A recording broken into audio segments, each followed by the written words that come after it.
A millionaire whose car broke down in a remote rural area asked for shelter at an old man's house nearby. The next day, the old man took him out into the back garden and saw something that made his face turn pale. Chicago stretched beneath him like an intricate maze of glass and steel, the skyline softened by the morning mist curling along the lake. From his penthouse on the 52nd floor, Mark Evans watched as dawn bled into the city, streaking the sky with shades of amber and slate. The streets below were already alive. Taxis honked impatiently, suited professionals hurried into office towers, and the occasional street vendor set up shop along the sidewalks. It was a city that never stopped, much like him. Inside the penthouse, the air was cool and clinical. The scent of freshly brewed coffee drifted through the open space, blending with the crisp aroma of morning air seeping through the slightly cracked window. Mark stood by the floor-to-ceiling glass, one hand resting lightly on the polished countertop, the other gripping a tablet filled with reports.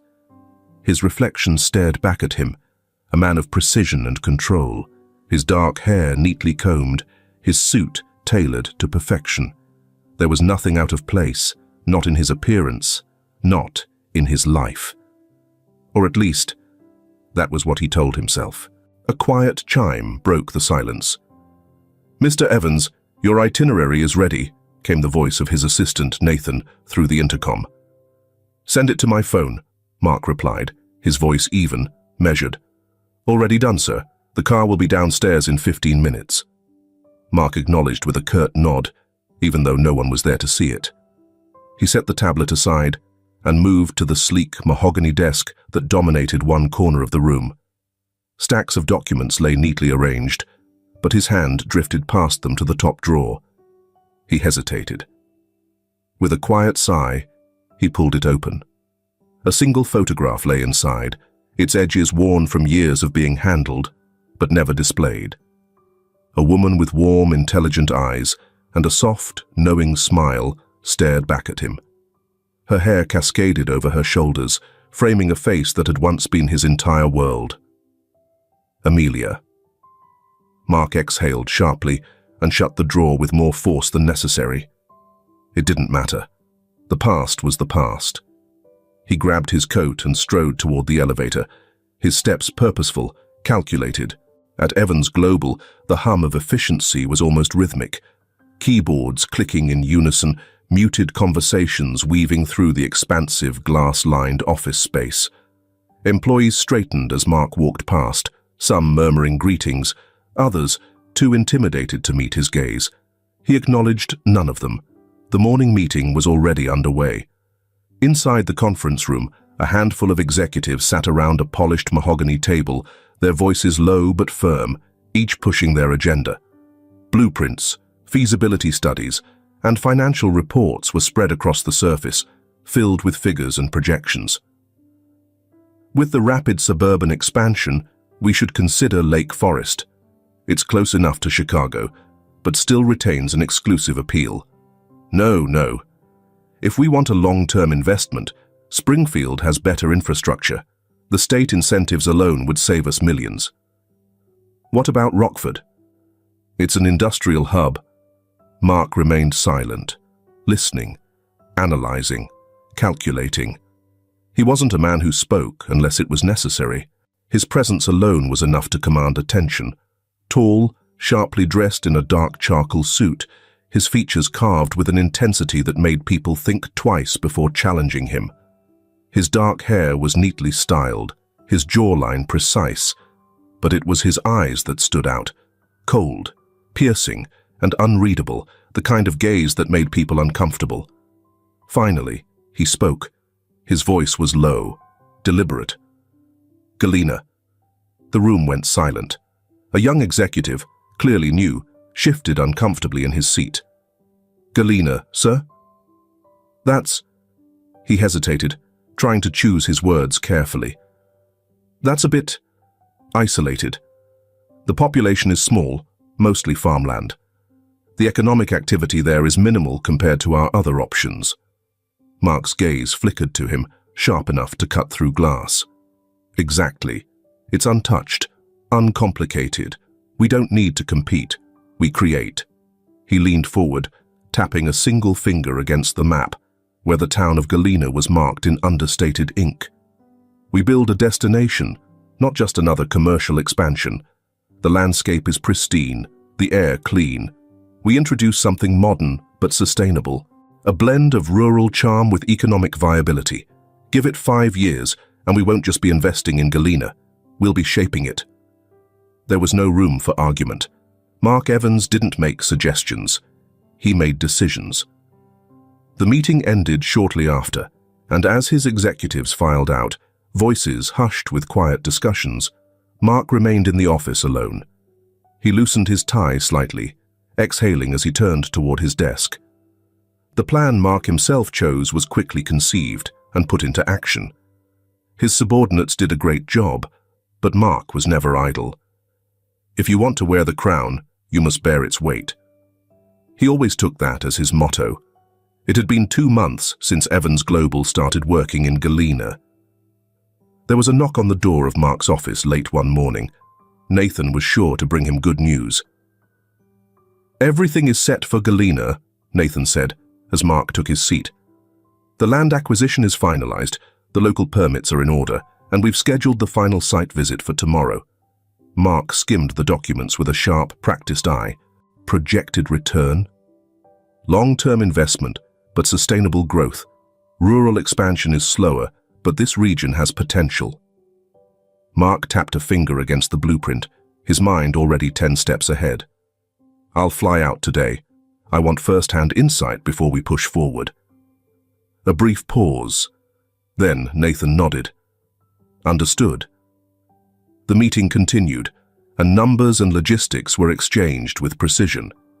Yet, as they talked, Mark found himself distracted, not by doubt, but by something else.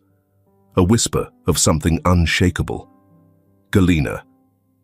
The name of the town stirred something buried deep, something he had long since abandoned. The drive out of the city was seamless at first, the highway a silver ribbon stretching through the sprawling suburbs. Yet, as the miles passed, the scenery began to shift. The towering skyline of Chicago faded into rolling fields, the concrete jungle replaced by stretches of green and the occasional weathered farmhouse. Mark kept his eyes on the road, but something inside him unraveled. It was the quiet that unnerved him. For years, he had lived in a world of structured chaos, where every moment was accounted for, every decision precise. Yet here, the land was untamed, the air thick with the scent of soil and open sky. There were no glass towers, no honking cabs, just the steady hum of wind rolling through endless acres. For the first time in years, Mark felt small. He clenched the steering wheel. It was just a business trip, nothing more. Yet, as the city disappeared behind him and Galena's quiet presence stretched before him, he couldn't shake the feeling that something was waiting for him there, something he wasn't ready to face. The wind carried the scent of damp earth, thick and rich, as the sun dipped below the rolling hills. The air in Galena was different, untouched, quieter, as if the land had never been rushed into submission like the city Mark had left behind. He stood near the edge of the field, boots sinking slightly into the soft soil as he listened to the investors talk, their voices a hum beneath the low sky. The acreage is prime, untouched for commercial use. If we plan it right, the transition to a sustainable mixed-use community could be seamless. Mark barely nodded, his gaze scanning the landscape, mapping possibilities in his mind. Here, the land stretched unbroken, save for the occasional cluster of trees and the thin dirt roads that carved through the terrain. No steel, no glass, no towering offices swallowing the sky. Just raw space, waiting to be reshaped. Utilities would be a challenge, another voice interjected. The infrastructure's outdated. We'd need to build from the ground up. Then we build, Mark said simply. His tone left no room for doubt. The meeting continued with numbers and logistics, but Mark's thoughts were elsewhere. The silence of this place unnerved him in a way he couldn't quite name, the kind of quiet that carried weight, that pressed against his ribs. He ran a hand over the sleeve of his coat as the first drops of rain hit his skin. The air had shifted, thick with the promise of a storm. By the time Mark was back in his car, the rain had strengthened, hammering against the windshield in relentless waves. He adjusted his grip on the steering wheel, the wipers struggling against the downpour. The sky had turned a deep slate grey, the once visible horizon now swallowed in sheets of water. His luxury SUV handled the roads fine in the city, but out here, where pavement dissolved into narrow dirt paths, it was a different story. The tires slipped over the wet ground, the weight of the vehicle pressing into the mud. The headlights cut through the darkness, revealing nothing but endless rain and the faint outline of trees flanking the road. He tapped the GPS screen, but the signal flickered, then died. Then, just as he took a careful turn, the car lurched forward before jerking to a sudden grinding halt. The dashboard lights flickered angrily before the engine gave out completely. Mark exhaled slowly. His pulse stayed even, but a sharp irritation flared beneath his skin. He tried the ignition once, twice, nothing. With a sigh, he reached for his phone. No service. Perfect. For a long moment, he simply sat there, listening to the rain pound against the roof. He wasn't a man used to being stranded. His life ran on efficiency, control. Things like this, unexpected, inconvenient, didn't happen to him. Outside, the rain turned the road into a slick, impassable mess. There was no way he could get help anytime soon. That's when he saw it. A single light in the distance, faint through the curtain of rain. A house. Mark wasn't the type to rely on strangers. He had built his entire existence on self-sufficiency, on knowing the answer before the question was asked. But tonight, he had no choice. Grabbing his coat, he stepped out into the storm. The rain was a living thing, wild, relentless, seeping into his clothes in an instant. His shoes sank into the mud, water slipping past the collar of his coat.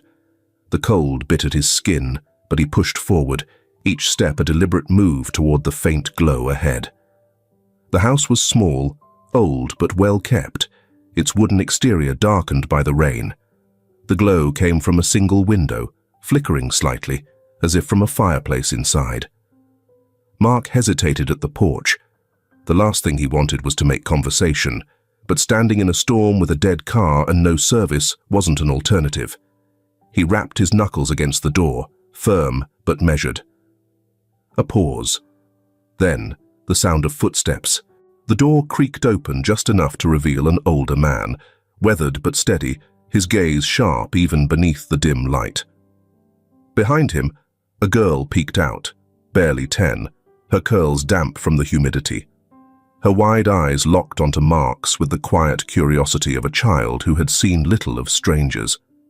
The old man studied Mark for a long moment, weighing the presence of a soaked, sharp-dressed man on his doorstep in the middle of a storm. Then, finally, he nodded once. "Come in before you freeze." The heat from the fireplace hit Mark the moment he stepped inside, a welcome reprieve from the biting cold outside. He shrugged off his coat, careful not to drip too much water onto the worn wooden floor. The house was modest, small, sturdy, and filled with the quiet warmth of a place that had known years of care. "Sit there by the fire," the old man said, gesturing to a threadbare armchair near the hearth. His voice was calm, but carried the weight of quiet authority, like someone who had seen enough of life to know when to trust and when to be wary. Mark nodded, lowering himself into the chair. His eyes scanned the room as he settled in. The walls were lined with shelves cluttered with mismatched books, wooden trinkets, and small potted plants. A framed photograph on the mantel caught his attention. The old man, Henry, standing in a field of sunflowers with the same little girl who had peered at him from the doorway. In the photo, she was grinning wide, her curls a wild halo around her face. The girl, Lily, was standing nearby now, leaning against the kitchen doorway with her arms crossed, watching him with unabashed curiosity. Her eyes, sharp and perceptive, seemed to size him up in a way that made Mark feel slightly exposed, as though she could see through the layers of his carefully controlled exterior. "Are you a spy?" she asked suddenly, tilting her head. Mark blinked. "A spy?" Lily nodded solemnly. "You showed up all wet and serious, like the beginning of one of Grandpa's detective stories." A chuckle rumbled from Henry as he stirred something on the stove. "He's not a spy, Lily. Just a man with a broken car and bad luck." Lily considered this for a moment, then gave a small shrug. He could still be a spy. He hasn't said much yet. Mark found himself suppressing a smile. The girl was sharp, too sharp for her age. "Not a spy," he said, meeting her gaze. "Just someone passing through." Mark. Normal Mark. "With a really fancy coat," she added, wrinkling her nose slightly. Mark raised an eyebrow, but before he could respond, Henry spoke again, his tone light. "Lily, why don't you bring our guest a towel? He looks like he's about to grow icicles in his hair." With a theatrical sigh, Lily turned and disappeared down the hallway. Mark watched her go, still struck by how at ease she seemed, as though strangers appearing at their door during a storm was just another Tuesday. "She's lively," he said after a moment. Henry glanced over his shoulder, his expression softening. "Keeps me on my toes, that one. Never a dull moment with Lily around." Mark nodded absently, his gaze drifting back to the photograph on the mantel. There was something about the image, something about the way Henry and Lily smiled, as though the world outside didn't matter, as long as they had each other. It stirred something in him, something faint and distant, like the ghost of a memory he'd long since buried. Lily returned with a towel and tossed it onto Mark's lap. "Here, you can dry off before you melt into a puddle or something." "Thanks," Mark said, running the towel over his damp hair. "Are you from the city?" she asked, plopping down onto a nearby stool and swinging her legs. "Yes." "Which part?" "Downtown, mostly." Lily's eyes widened slightly. "Wow, that's where all the skyscrapers are, right? Like the really big ones that look like they touch the sky." "Something like that," Mark said, draping the towel around his neck. "Grandpa says the city's too noisy and crowded," Lily continued, her tone thoughtful. "But I think it sounds exciting. Do you live in one of those tall buildings?" "Yes." She squinted at him. "Do you ever get scared it'll fall over in the wind?" Mark blinked, caught off guard by the question. They're built to withstand that." Lily nodded sagely, as though this were valuable information she might need later. Henry laughed softly from the kitchen. "Lily's full of questions. You'll get used to it." Mark wasn't sure how to respond to that. He wasn't used to questions, or more accurately, he wasn't used to people who asked questions and actually expected answers. The smell of something warm and savory filled the room as Henry ladled soup into a bowl. He carried it over to Mark and set it down on the small table beside him. "Here, it's not much, but it'll warm you up." Mark hesitated for a moment, then picked up the spoon.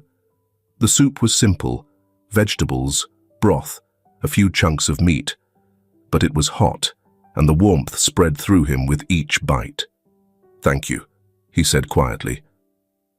Henry nodded, settling into the armchair across from him.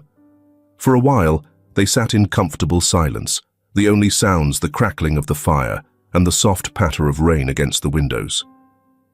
Lily eventually drifted back to the bookshelf, pulling out a battered old book and flipping through the pages with a kind of casual reverence, as though she'd read it 100 times before. Mark leaned back in his chair, letting the warmth of the room seep into him. It was a strange feeling, this quiet domesticity, nothing like the sterile, calculated world he was used to. The rain continued to pound against the roof, but inside, The house felt insulated from the chaos outside. The fire crackled steadily, the heat sinking into Mark's skin, thawing something he hadn't realized was frozen. Eventually, Henry stood, stretching his back with a small groan. "I'll set up the spare room for you," he said, glancing at Mark. "It's not much, but it's dry." "That's more than enough," Mark replied, his voice quieter than before. As Henry disappeared down the hall, Lily turned to Mark, her expression more serious than it had been all evening. "Do you smile?" she asked bluntly. The question caught him off guard. "What?" "You haven't smiled once since you got here," she said, crossing her arms. "It's weird. You look like you should have a nice smile, but you just don't." Mark stared at her, unsure whether to laugh or feel chastised. "I guess I don't smile much," he said finally. Lily shrugged, her mischief returning. "Well, you should try it sometime. Might surprise you." Mark said nothing, but later, as he lay on the narrow bed in the spare room, he found himself thinking about her words. For the first time in years, he wondered if he even remembered how. The morning air smelled of damp soil and fresh wood, the remnants of last night's storm still lingering in the crisp coolness. Outside, the land stretched in every direction. Endless fields kissed by the golden light of dawn, trees rustling in the soft breeze, the world waking up at its own unhurried pace. Mark stood near the front steps of the house, hands tucked into his pockets, watching as Henry crouched beside his car. The old man wiped his hands on a rag before peering up at him. "Well," Henry said, sighing as he pushed himself to his feet, "you're not going anywhere for a few days." Mark exhaled through his nose, tilting his head slightly. "How bad?" "Bad enough. The engine's a mess, and that mud didn't do you any favors. We'll need parts brought in from town, but the roads are a wreck after the storm. Could take a while." Mark resisted the urge to check his watch, though he already knew what it would tell him, that this was time he didn't have to waste. His company ran on precise schedules, efficiency fine-tuned to the minute. This question mark. This was an inconvenience. Henry must have caught something in his expression because he let out a small chuckle, shaking his head. "You look like a man who isn't used to waiting." "I don't have much practice," Mark admitted. "Well," Henry said, slapping his hands together, "seems like a good time to learn." Mark barely had time to process that before Lily appeared on the porch, clutching a slice of toast and watching him with a smirk that didn't belong on a child's face. "You ever done real work before?" she asked, tilting her head. Mark gave her a level look. "Define real work." Lily chewed her toast thoughtfully. "Like carrying heavy stuff, digging holes, sweating." Mark arched a brow. "I run a multi-billion-dollar company." Lily nodded, unimpressed. "So?" "No." Henry chuckled again, already walking toward the side of the house. "You're in luck, city boy. We've got plenty of real work for you." By noon, Mark was officially rethinking his entire existence. The first task had been simple enough, helping Henry stack firewood. But what looked easy from a distance had turned into an exercise in endurance. The logs were dense, the sun was relentless, and his muscles, ones used to tailored suits and boardrooms, were screaming in protest. Lily sat nearby, perched on an overturned bucket, occasionally throwing out commentary that did absolutely nothing to help. "You know, you're kind of bad at this," she mused.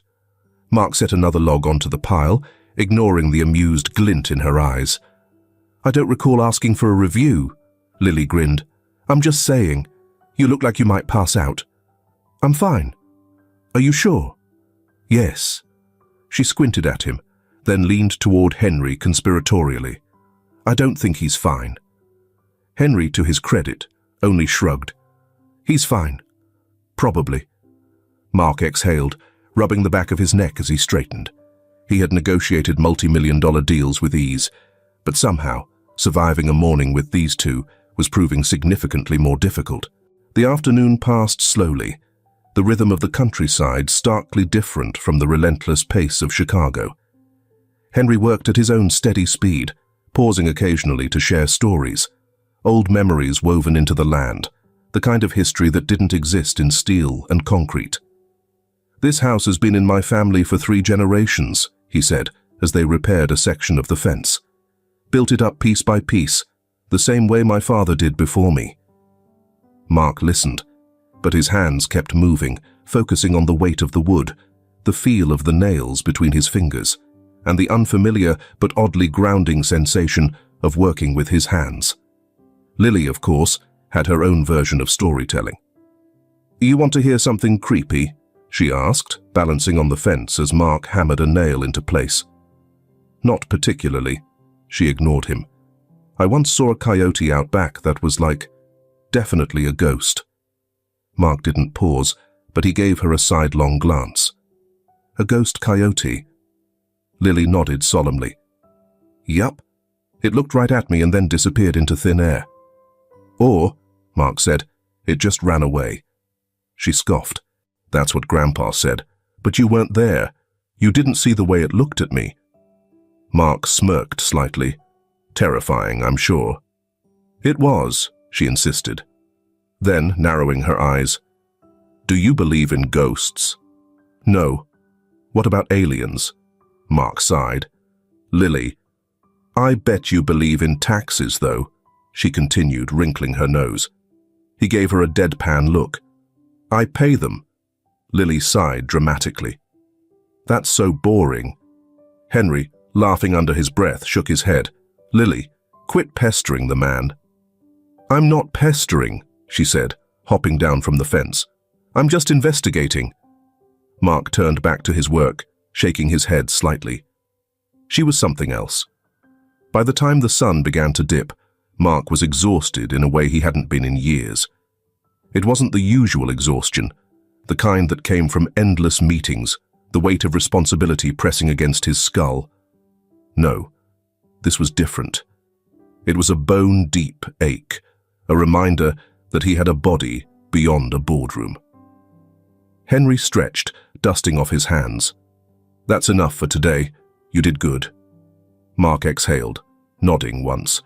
"Thanks." Lily, ever the critic, hummed.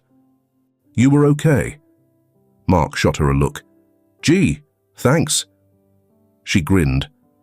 The 3 of them made their way back toward the house, the evening air turning cool. The countryside stretched out before them, endless and quiet, the sky painted in shades of amber and violet. For a long time, Mark had been convinced that silence was just an absence of noise. But out here, he was starting to think it was something else entirely. Something that felt a lot like peace.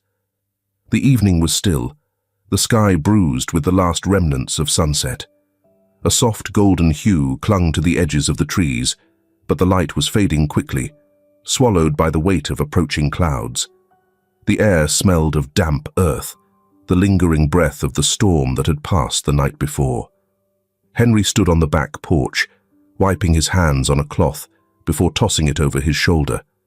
His movements were unhurried, the ease of a man who had spent his life in rhythm with the land rather than against it.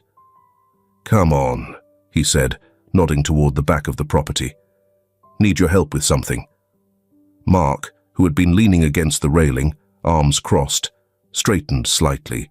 "What is it?" Henry didn't answer immediately. He simply stepped off the porch, leading the way toward the tree line. Mark hesitated for only a second before following. The path was narrow, overgrown in places where nature had begun to reclaim what had once been worn smooth by footsteps. The earth was soft beneath his shoes, the scent of wet grass strong in the cooling air. Fireflies blinked lazily in the undergrowth, tiny embers floating between the trees.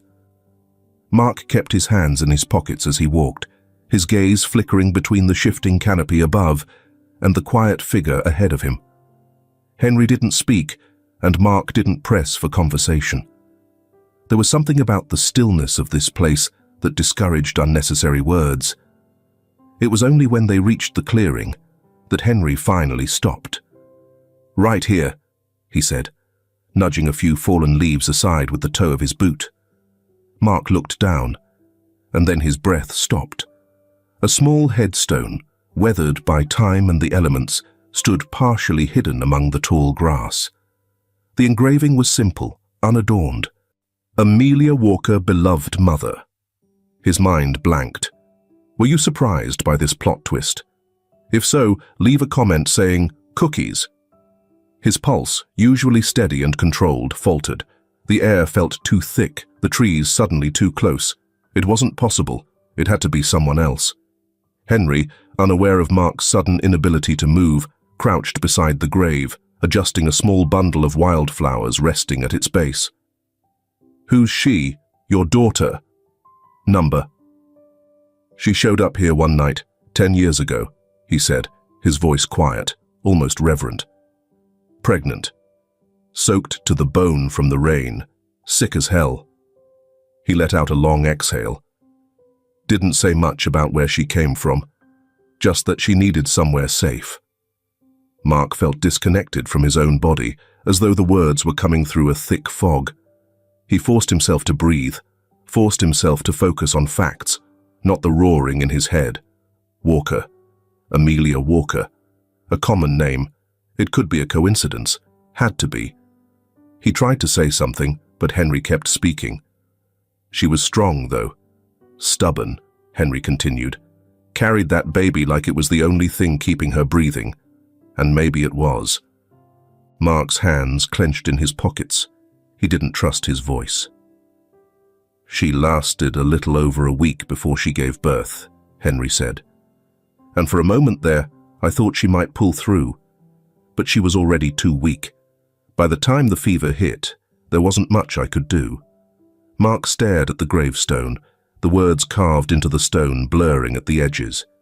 His hands felt cold, despite the warmth of the evening air. Henry exhaled through his nose, pushing himself back to his feet. "She didn't tell me much, but I could tell she came from something that hurt her. The way she looked at that baby, like she knew she wasn't going to get to see her grow up." Mark's stomach twisted violently. His throat felt tight, but he managed to get words past it. "The baby." His own voice sounded foreign, strained. "What happened to the baby?" Henry turned to him then, frowning slightly. "Lily." Something inside Mark fractured. Henry didn't notice the way Mark's entire body stiffened, the way his breath shook as he exhaled. The older man simply brushed the dirt from his hands, motioning toward the house. "She's all that's left of her mother," Henry said, his voice quieter now. "And I've done my best to make sure she never had to feel alone." Mark heard the words, but his mind was still stuck on the name carved into stone. Amelia. His wife. The name he had tried to forget, tried to bury beneath years of work and silence. But she hadn't left. She hadn't abandoned him. She had died, alone. And the daughter he never knew existed had been growing up in this house, laughing, teasing, living, right in front of him. His fingers curled into fists at his sides. He needed air. He needed to think. But all he could hear was Henry's voice, still gentle, oblivious to the storm unraveling inside of him.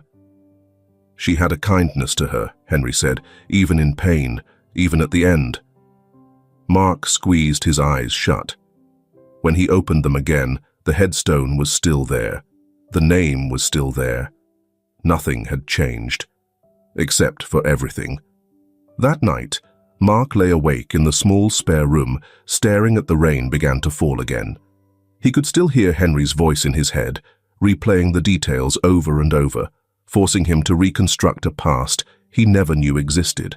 His wife had died here, his daughter had grown up here, and his mother had lied to him. His hand twitched at his side.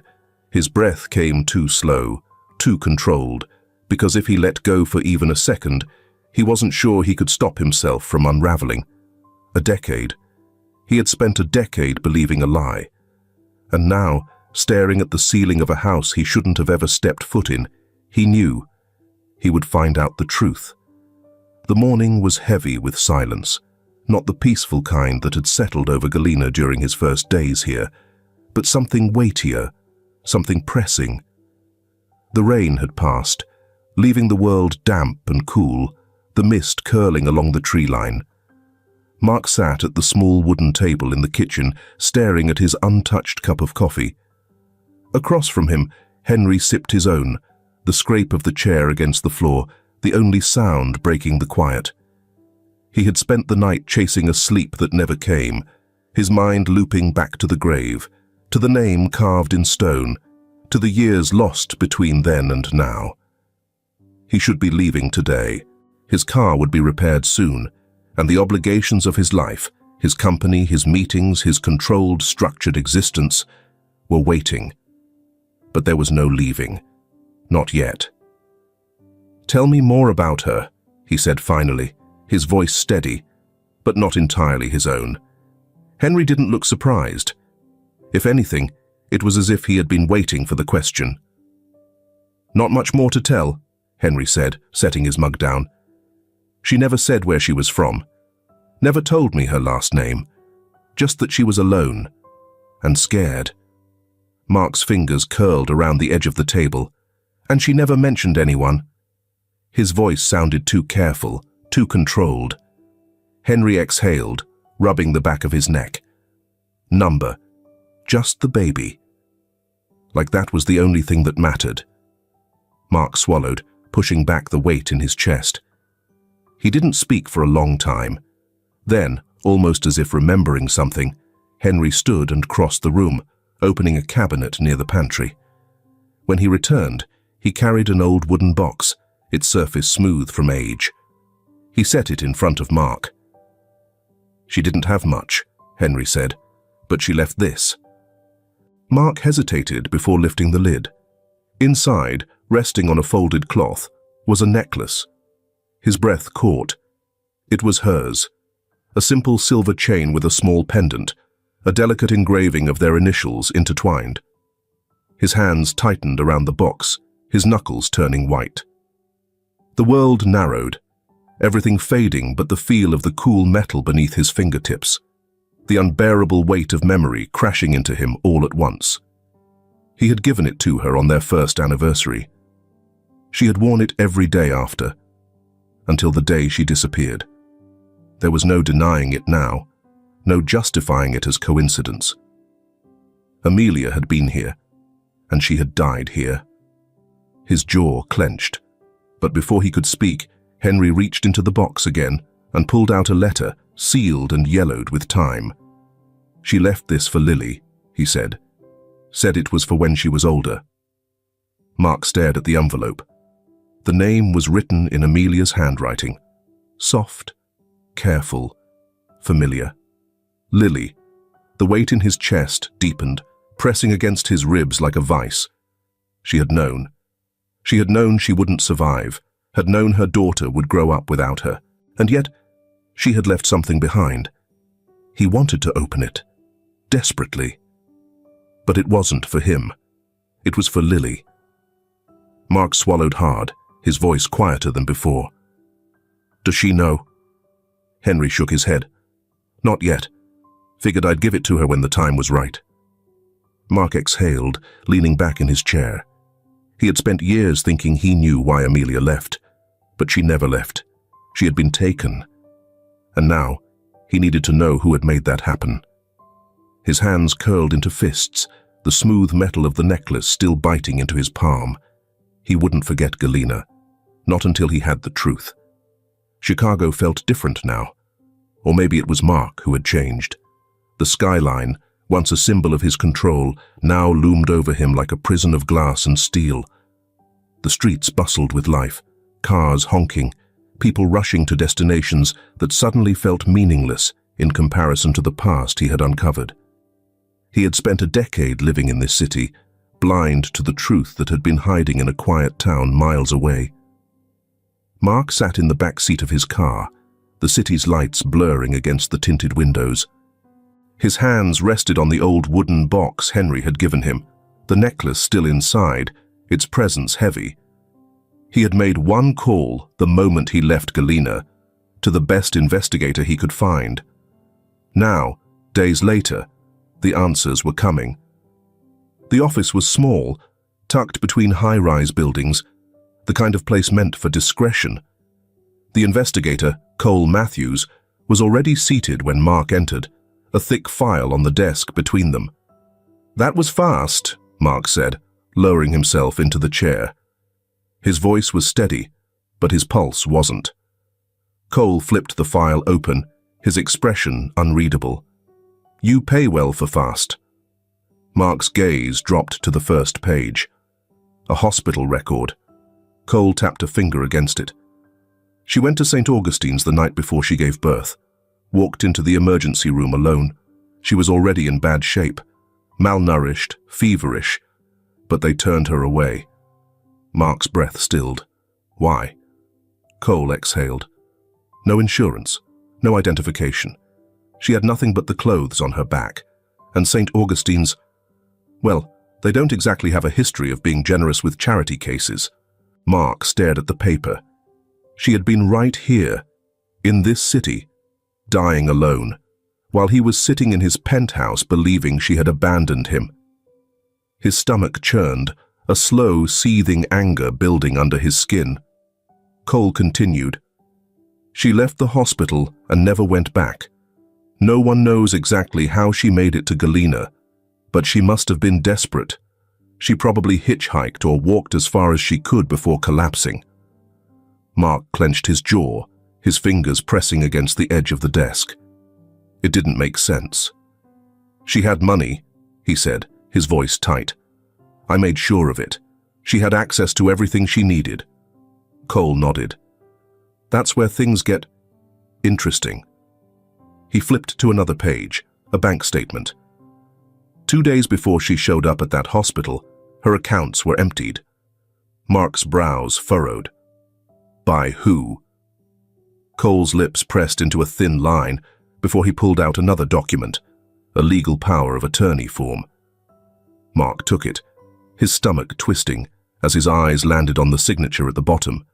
Ashley Evans, his mother. His grip on the paper tightened. Cole's voice was careful now. "She had Amelia declared mentally unfit while you were out of town. Used it to cut her off from everything. Your accounts, your home, your life. She didn't just take the money. She took her existence." Mark felt something inside him fracture. A decade of believing Amelia had chosen to leave. A decade of thinking she had walked away without a word. But she hadn't left. She had been erased. And his mother had done it. His chest tightened, rage curling through his veins like wildfire. He had been played, manipulated, lied to. And because of it, Amelia had died alone, while his daughter grew up thinking she was unwanted. The silence in the room was deafening. Mark set the paper down with a deliberate slowness. "How long did she know?" Cole exhaled. "From what I can tell, before Amelia even got pregnant, she must have planned this for a while. The minute she knew she was carrying your child, she became a problem that needed to be handled." Mark felt his jaw lock. His mother had never wanted a grandchild, at least not one who wouldn't fit into the perfect curated lineage she had envisioned. Not a daughter, not someone who could weaken the Evans name. His fingers dug into the arm of the chair. Ashley had done this, had orchestrated the destruction of his family, knowing exactly what she was doing, and never once looked back. Mark forced himself to breathe. Anger was useless without action. "Find the doctor who turned her away," he said, his voice flat. "Find the hospital board. Find anyone who knew and did nothing." Cole nodded. "And your mother?" Mark's expression hardened. "I'll handle her myself."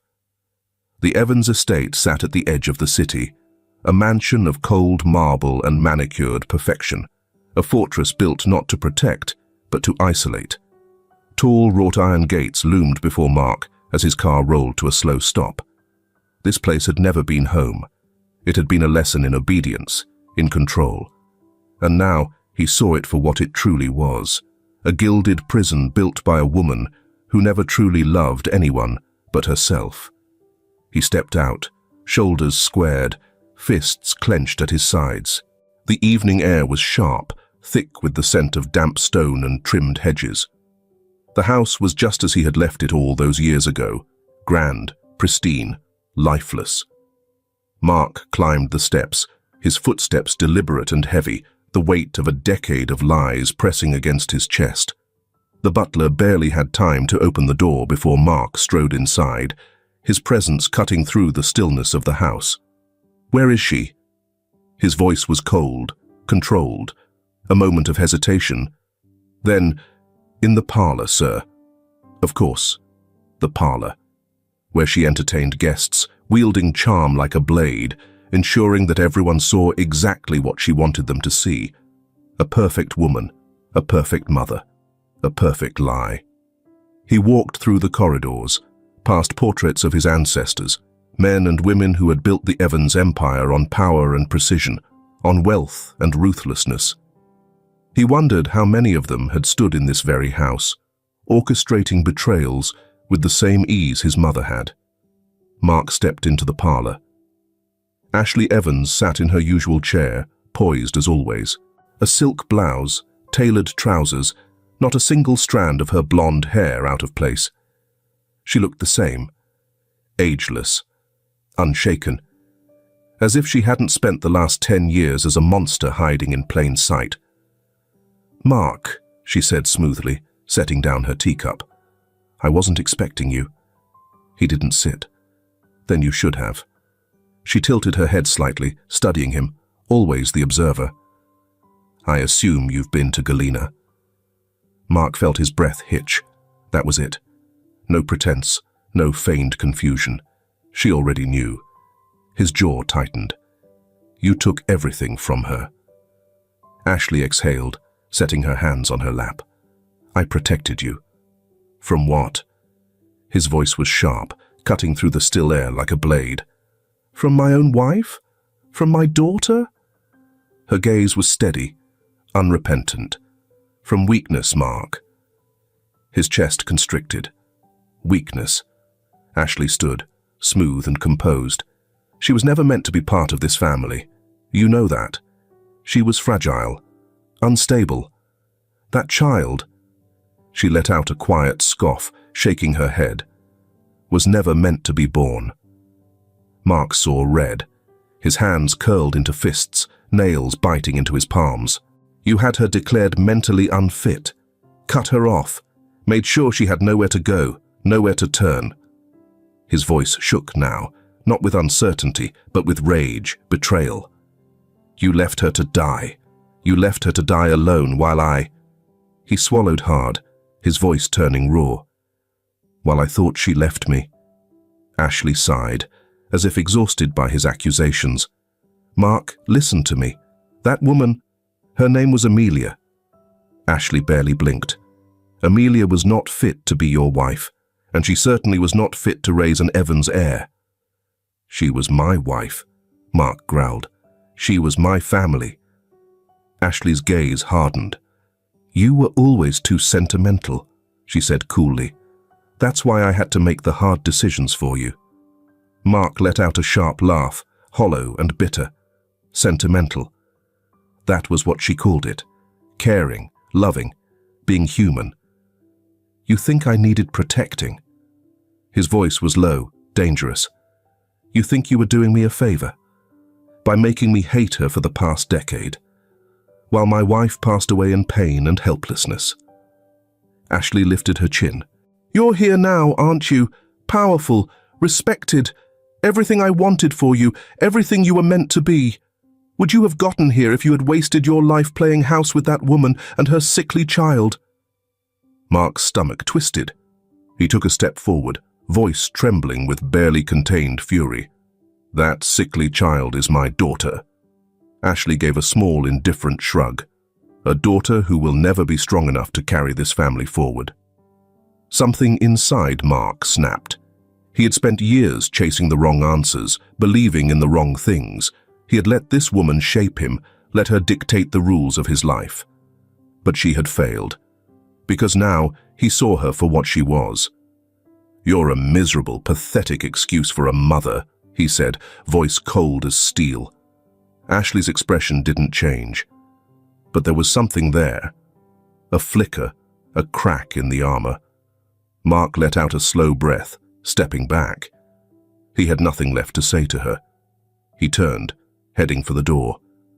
Ashley's voice followed him. "You'll regret this, Mark. One day, you'll see that I was right."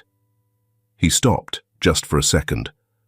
Then, without looking back, he said, "No, I'll regret ever believing you." And with that, he walked out. He didn't slam the door. He never planned on coming back. The road stretched long before him, winding through fields still glistening with the last touch of morning dew.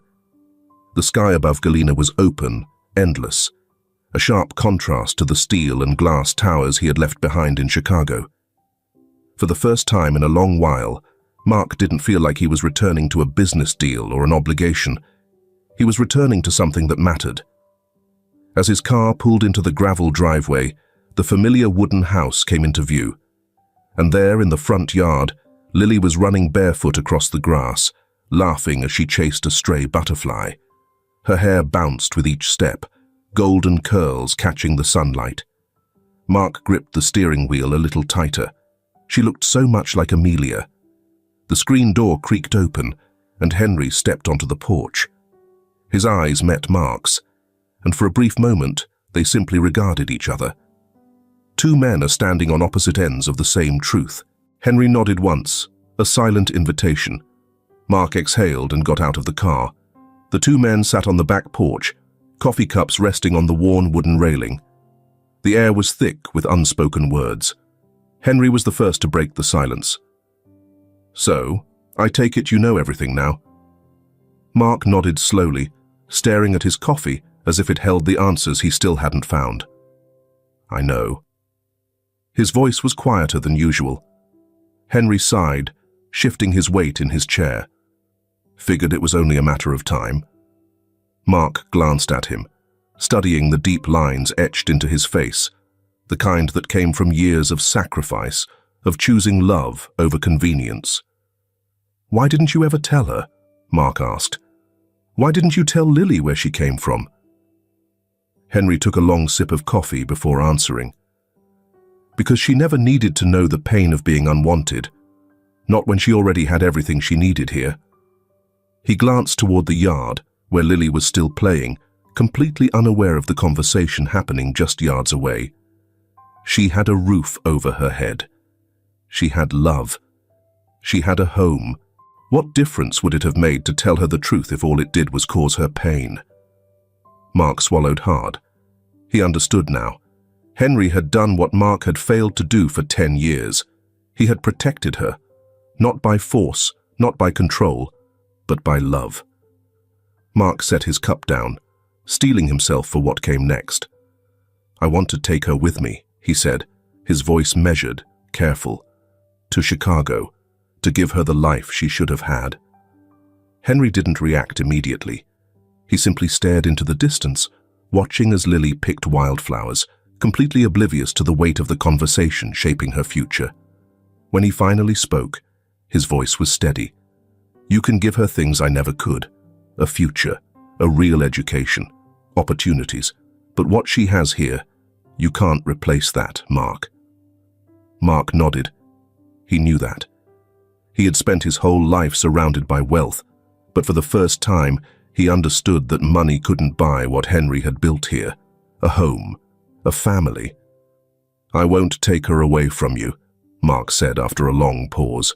"I won't force her into anything, but she deserves to know the truth. And she deserves the choice." Henry exhaled through his nose, slow and heavy. "Then we tell her. Together." They found Lily sitting cross-legged on the porch, braiding wildflowers together with quiet concentration. She glanced up as they approached, blinking in surprise at their solemn expressions. "What's with the serious faces?" she asked, tilting her head. "Did I do something?" Mark knelt in front of her, hesitating for just a second before reaching into his pocket. His fingers closed around the necklace, the one Amelia had left behind. He placed it gently in her palm. Lily frowned, her fingers tracing the delicate pendant. "What's this?" Mark swallowed past the lump in his throat. "It belonged to your mother." She blinked, her eyes flicking up to his, then to Henry, then back again. "My mum." Her voice was small, cautious. "But Grandpa said—" Henry placed a hand on her shoulder, his voice kind. "It's time you knew, Lily." Mark took a breath. There was no easy way to say it. "I'm your father."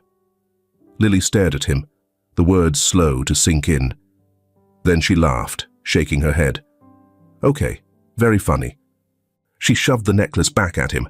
"Good one." Mark didn't move. "I'm not joking." Lily's smile faltered. Her gaze flickered between him and Henry again, searching for something. A lie, a trick, an explanation that made sense. "You're lying," she said, her voice quieter now. Henry knelt beside her, rubbing slow circles on her back. "No, sweetheart, he's not." Lily froze. She looked back at Mark, her green eyes suddenly searching, desperately trying to make sense of what didn't fit. "You're my—" Her voice caught. Mark nodded. "Your mother, Amelia. She was my wife. I didn't know what happened to her. I didn't know about you. But I do now." Lily pulled her hands back, hugging herself as if trying to make herself smaller. "But why? Why didn't you come for me before?" Mark's chest ached at the quiet betrayal in her voice. "Because I didn't know. Someone took that choice away from me." Lily shook her head, her small hands curling into fists. "No!" She scrambled to her feet and backed away, tears welling in her eyes. "No, you're not. Grandpa's my family. He's the one who raised me." Henry stood, his voice gentle. "And I always will be, kiddo." Lily looked at him, desperate for an answer that would make this all go away. Mark wanted to reach for her, to tell her that it was okay, that he wasn't here to take anything from her, but his own words felt too heavy, too late. Then Henry knelt down, pulling her into his arms. "Sweetheart," he said softly, "this doesn't mean you have to leave me. But Mark, he's your father, and you deserve to know him." Lily cried against his shoulder, small, muffled sobs. "I don't want to go," she whispered. Mark swallowed, his hands clenching at his sides. Henry kissed the top of her head. "I know, baby girl, but listen to me. I love you, and I always will. But this man, he loves you too, and he wants to give you the world." Lily sniffled, peeking up at Mark through teary lashes. "You do?" Mark nodded, his voice thick. "More than anything." She was quiet for a long moment. Then, hesitantly, she reached out and took his hand.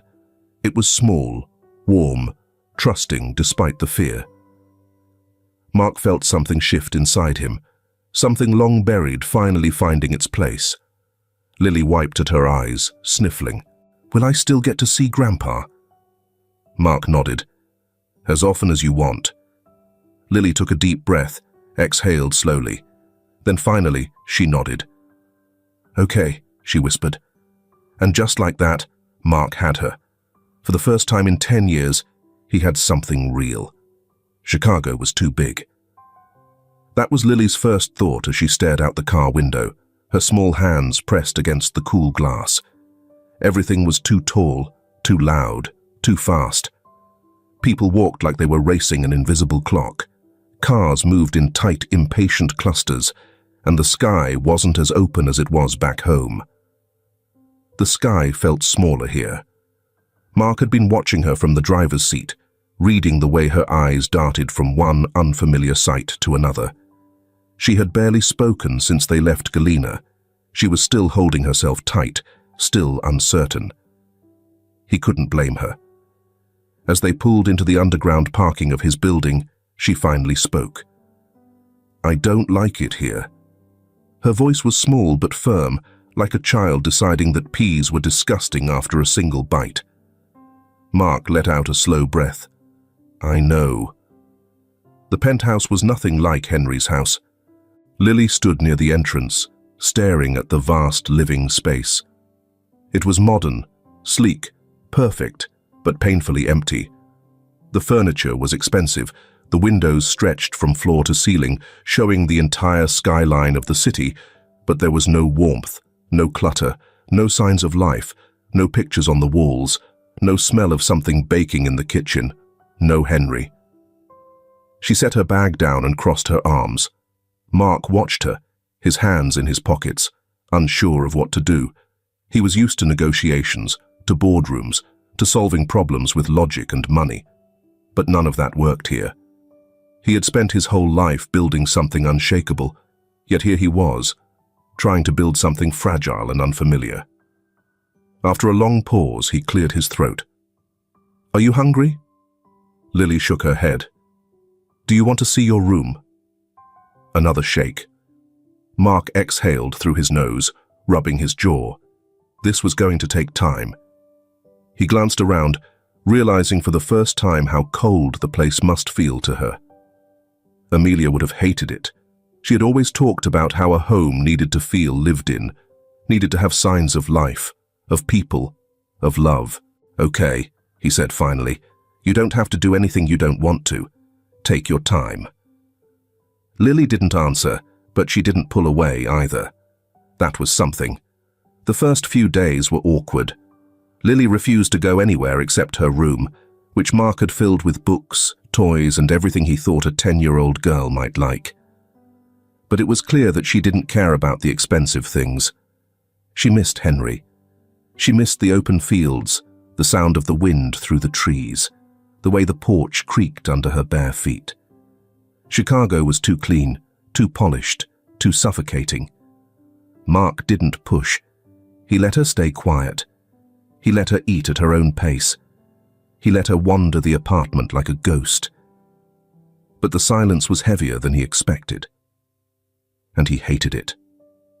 One evening, he found her sitting by the window, staring at the city lights. He hesitated before stepping closer, unsure of how much space to give.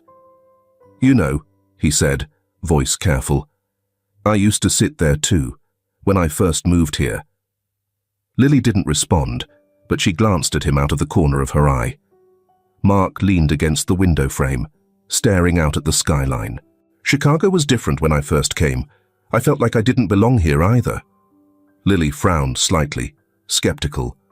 "But it's your home." Mark hesitated. "Was it?" "It's where I live," he admitted, "but home is different." She turned back to the window, pulling her knees to her chest. "I miss Henry." Mark's chest tightened. "I know." Silence stretched between them, but it wasn't as heavy this time.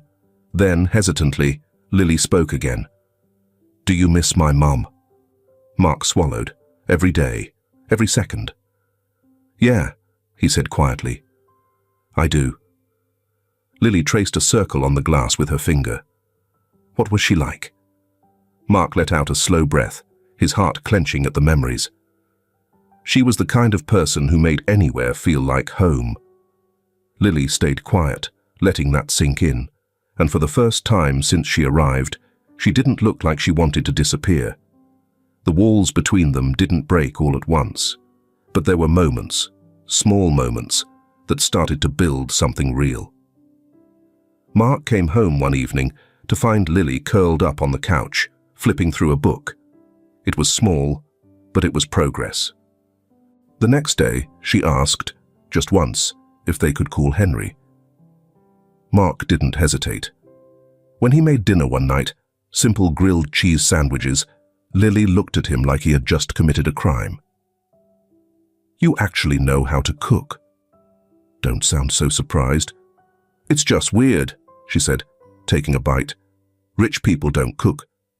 Mark chuckled, shaking his head. "Well, this one does." And when she laughed, actually laughed, something inside him unraveled. They were learning, slowly, painfully, but they were learning. One evening, as Mark was finishing work in his office, a small knock came at the door. He turned to see Lily standing there, shifting awkwardly. "Hey," he said, setting down his pen. "What's up?" She hesitated, then walked in and sat on the edge of his desk. She didn't say anything for a while. Then, soft, hesitant, "Are you going to leave too?" Mark froze. Lily kept her eyes on the floor, her hands twisting in her lap. "Mom left, then Henry." Her voice wavered. "Are you going to leave too?" Mark felt something deep inside him break. He stood, kneeling in front of her so they were eye level. "Lily," he said, voice firm, unwavering, "I will never leave you." She searched his face, looking for cracks, for uncertainty, but there was none. "You promise?" she whispered. Mark didn't hesitate. "I promise." And this time, when she reached for his hand, she held on a little tighter. The road to Galena had become familiar now. The once foreign turns, the endless stretches of green, the wooden fences running alongside the road, Lily had memorized them. She sat in the passenger seat, her head resting lightly against the window, eyes tracking every familiar landmark as they passed. The tension she had carried during their first trip to Chicago had faded, but something still tugged at her, something she hadn't quite figured out yet. Mark drove in comfortable silence, one hand on the wheel, the other occasionally adjusting the radio. It wasn't stiff like before. He had learned that Lily wasn't a child who filled the air with words. She spoke when she wanted to, and when she did, it meant something. And right now, she was waiting for Galena. Henry was already on the porch when they pulled in. Lily was out of the car before Mark had even turned off the engine. Her feet barely hit the ground before she was running, barefoot the way she always had, straight into Henry's waiting arms. Mark watched as Henry lifted her slightly off the ground, her laughter ringing out into the open air. "Miss me, huh?"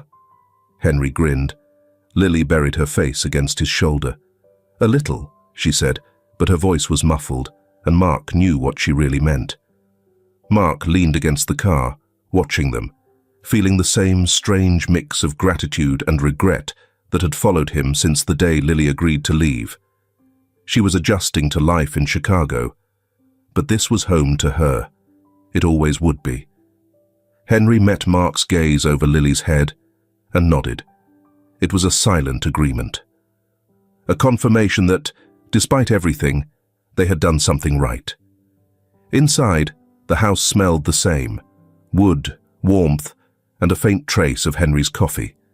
It was smaller than Mark remembered, or maybe he was just used to the open, sterile spaces of the penthouse now. But Lily was herself here. She wasn't careful. She wasn't quiet. She wasn't trying to figure out how to fit into something she didn't understand. She was just Lily. Mark sat at the kitchen table while Henry poured 2 cups of coffee, the way he always did. "You kept your word," Henry said, setting Mark's cup down in front of him. Mark nodded. "Of course I did." Henry studied him for a moment before taking a slow sip.